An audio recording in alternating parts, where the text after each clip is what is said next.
What's going on, guys? It's been a while since we did any Rumble gameplay, so I figured we'd upload the first Rumble match from this Rumble against Big Bad Wolves.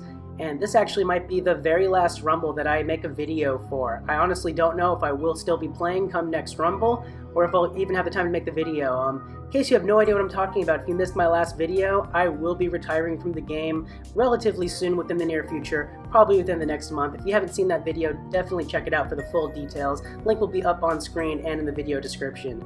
But yeah, I just want to say that I feel like this is a really fitting Rumble to, if it is my last one, I think this is a really fitting one to end on, as I'm in Walker's Guild, I'm in my home guild, we're up against our arch nemesis, Big Bad Wolves, and the Drunk Battleground effect is going on. The Drunk Battleground effect is actually a very special one, near and dear to me, because it is actually the first trait where I ever started spending in this game. It was the very first one that actually got me to want to start spending, and there's a reason for that. I actually used to bartend professionally, so I used to be a bartender, so all of the alcohol cards really had like a special kind of meaning to me, so that's kind of what initially drew me in to spend for a certain trait in this game.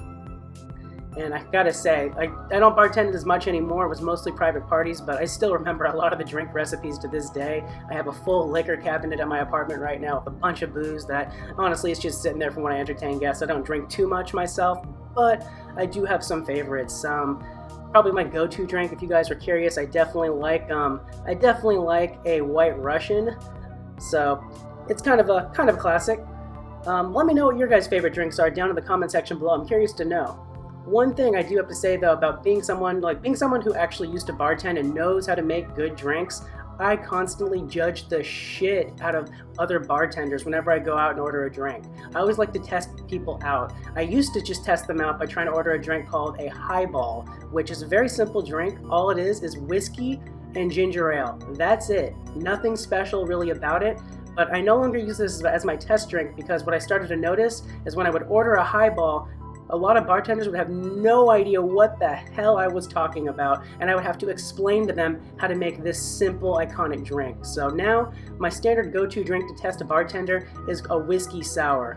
Once again, a very easy drink to make, and honestly, I am surprised at how many bartenders suck at making this drink. If the drink, when I order that, if I order a whiskey sour and it's terrible, I already know not to order any other mixed drinks from that bartender, because that bartender is trash. I mean, if you don't know what the recipe is, it's literally all it is whiskey and sour mix. That's it. There is something special you do have to do though, which is what a lot of the bartenders don't do that are really bad bartenders. They'll fuck up the drink by not actually mixing it. They'll just pour in the whiskey and then the sour mix and serve you the drink like that. The secret with sour mix though is you actually have to shake or stir it to actually activate the ingredients in it to really get that flavor to come out. Otherwise it tastes like you're just drinking straight whiskey with some sour mix kind of just thrown in there, which if you're a whiskey fan, it's not bad. I mean, even when I get a bad one, I enjoy the whiskey, but still, if I'm ordering a mixed drink, I prefer my bartender know what the hell they're doing. So yeah, pro tip, always mix your sour by either shaking it, you can even toss it into another glass and back into the original one. Whatever you do to shake it up, that'll activate it. Bonus points for a true pro bartender is if they garnish it properly. I believe the garnish, if I remember correctly, for a whiskey sour is a flag, which is a cherry and kind of an orange. So real creative with that, but yeah, I judge the shit out of bartenders when I order drinks because I was so passionate about that at one point for mixing drinks.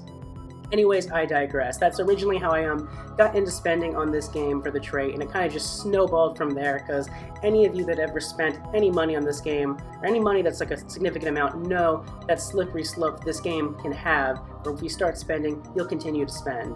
And you'll notice in my current drunk deck here, this is actually a lot of the original drunk deck that I originally had. I haven't been spending actively on the game at all pretty much anymore, so this is all the older drunk cards that I'm running. There's a lot of Jose Servos in there, some Drunk Peters, and it's also a lot of Viking Peters. The Viking Peter box, when it first came out over a year ago, was actually the very first box that I really went into hard. I bought that box outright, and I believe I have 2 of the quad fused pre-combos of it, and I had every single item quadded out of that box. When it first came out, I went hard on that box. So yeah, Drunk was definitely kind of the start of where I all started here for my spending habits on this game, and if it wasn't for that, I probably never would have gotten as big as I did with my account in this game. Granted, I would have saved a shit ton of money too, but that's neither here nor there. That's all in the past. Anyways, as you can see here, this is actually a really interesting match right now against Sloth. Has a lot of pre-combos there for the drunk. Meatman's not drunk, but it's also a great pre-combo. A lot of combo masteries in there. I'm really having to like play smart down here, down the line with those combos there. Got lucky on some of the draws, but I'm basically just expanding that card wall out there while doing as much damage as I can. Luckily, I did lose my one card in slot 2 there because it had pretty low HP. That was going to hurt the score, but because it fell, it actually put me in a very unique spot here to kind of maintain my health wall there, and it should be over with this direct attack from my drunk Peter in that open slot there. So with my full kind of card wall there and all my cards at relatively high HP, it resulted in a pretty good score. So in this next match, we're going to be going up against Silly Zombie. So once again, just commenting on my cards. There's my beautiful Mythic Peter there. And of course, I can make that Mythic Viking. We're going to lead with the Jelly Bean. Some pro Rumble strats. Always try to go for the one-shot. Obviously, against a guild like Big Bad Wolves, it's kind of hard to do a one-shot deck against them because they are one of the best guilds in the game, second only to Walkers of Gilmer as of right now, but who knows, that could change. Either way, though, as you can see, they're running a lot of high HP cards, so trying to get the one-shot is pretty ridiculous. Even my Mythic Viking Peter there with Combo Mastery 2 couldn't quite get a one-shot on them, so it's all about, for me, with that Viking. Obviously, I wanted the one-shots, but I'm more concerned about having kind of just the damage output there. So I have the Craze, I have my punches, and the Bodyguard's really helping because the Drunk Battleground effect this time around is granting all the cards gas for the drunk cards, so I do want to block some of that out. It's also granting me Leech, which is pretty great because that's helping me heal my cards up. I also do have some healers mixed in there with the Benders for Bender Bro, as well as the his Jose Servo one for some heals. And I do have the Cognac Bender there. It's the new combo. I don't like it as much as his healing ones, to be honest. It's got some great stats, don't get me wrong. It's like an Umbriel, but I still prefer the healers over that, in my opinion. Alright, we got Tech Geek up next here. We got once again, some pretty good cards in the opening there. It's all about making that Viking if I can. What's Tech Geek got? Swing Dance Luan, nothing to it. Viking can easily deal with that. I'm not too worried. I'm more worried about when they're playing cards like that. Christmas Trap with the Hijack would have been a bit more annoying because that can stall out my my Craze. It's also annoying when they're running those Meatmans because the Bodyguard also blocks out the punches. You've probably seen earlier in the match, or you might see later on, that when that happens, I usually open with Jose Servo instead of the Viking because I don't want to be feeding into that. So instead, I just do this for the Jose Servo there, and that'll allow me to try to not feed into it and kind of make my better combos down the line. Drunk Peter there is also a really great drunk combo. He's one of the original drunk combos from way back in the day, and he still holds his own, especially with Combo Mastery there, with that extra gas that's getting granted. 43 gas is no joke. You can really kind of punch through the lines there. And as you can see here, it really works well to get me a 100 score on that match. Alright, so let's do a little bit more gameplay commentary now. Got a pretty good hand here. Got Jelly Bean will lead. Let's see what BDR Fab has for me. Look at that. There's the Meatman I was just talking about. This is the situation where I was talking about. We lead Jose Servo instead, especially because I have a bunch of Leech on that as well, because the Battleground effect, it can heal up pretty well. I can set my Peter up there. Hopefully they don't combo Browbeer, because I do want to try to get my Viking set up in that slot. Okay, so they played Oktoberfest Hermes. I don't want to take that 21 direct, and it is a Crazer, so Meatman's a kind of a good way to go with the Hijack to try to stall it out a bit. I do have some Bodyguard too. So he made Hangover Nightmare. That actually makes me second guess doing the Vikings. I don't want to feed into the Hijack. So instead, we're going to do Drunk Peter. I have the Cripple and the Gas. The Gas will hopefully help me get rid of the Hangover, and then if I get the right Cripples, that can help kind of protect my card line too. So at this point, I have a couple options here. We can combo up to a Rough Night. Could make the new Bender combo, but instead we do the Viking Peter pre-combo because I do need to get a strong kind of Crazer combo on the field. I know it's a pre-combo there, but we can power it up if we go ahead and make the Cognac Bender there, because we get Motivate from the item first, and when we make the combo, we're going to get even more Motivate for more damage output, which is exactly what I do here. He plays another Oktoberfest Hermes. At this point, I have full control of the field, so we're going to play high HP with that Meatman Sculptor to expand my card wall for the overall score. If you haven't seen too many of my older Rumble videos, that is an impact on your score there for Rumble. The more cards you have on the field with the higher HP you have when the match ends, the more likely your score is going to be higher up there. It all adds up at the end there. So that could be the difference between getting a 99 to 100, or even between the 80s and 90s. You could have a little bit of damage on your hero or your cards. As long as you have a massive card wall of mostly full HP cards and high HP stuff, that will impact it greatly and get you better scores. So let's go ahead. I could have did Cognac here. I do Viking because I did the math. 60 plus Bender's 45 HP in the 9 wall. Even if it's getting shielded by the 4 by Ricky Spanish, I should be able to drop it because that's 50, what is that? 45 plus 9 is 54, plus another 4 is 58. I should have been able to drop it, but still held on. So honestly, I'm not sure right there. Maybe my math was wrong. I don't know, but I feel like the Bender should have died there, which is why I was a little confused when that happened. If I did the Cognac Bender, it definitely would have died for sure, but I thought Viking had it. Who knows? All right, LW Bear is up next here. This is where RNG is finally catching up to me because, hey, it wouldn't be a Rumble match with me if RNG just wasn't trying to bend me over and take me to town. So I can only make my Cognac Bender right now, and with that Combo Mastery 2 pre-combo they have, I kind of have to make it. I can't afford not to. So kind of locked into it.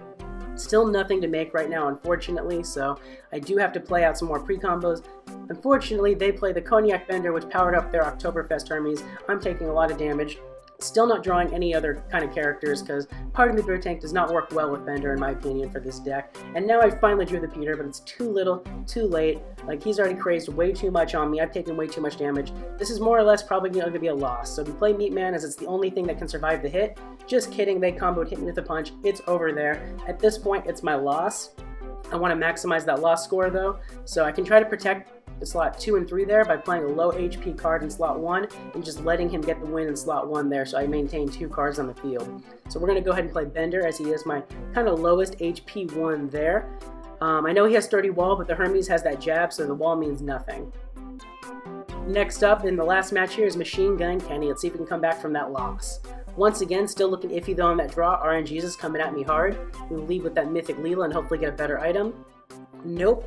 So we can make Drunk Leela. The 47 wall is really nice, though I do prefer her other combo for Oktoberfest. What we can do now though is Boy Witch Steve. I don't have to worry about it too much. It is a Crazer, but with 47 wall, I can combo almost any time and still block its Craze out later.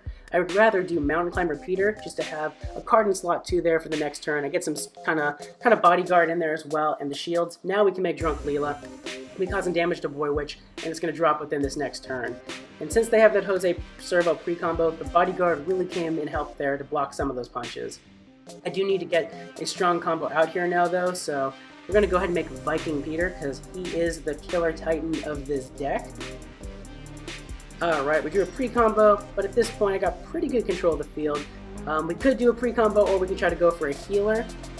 With a Beer Festival there, I kind of feel it's a bit risky because they can combo, but I am feeling trying to get the Jose Servo set up there, so we're going to leave Jelly Bean. Alright, they did Bender's Clowns. I still want to block one more time there. I don't want to take that direct damage.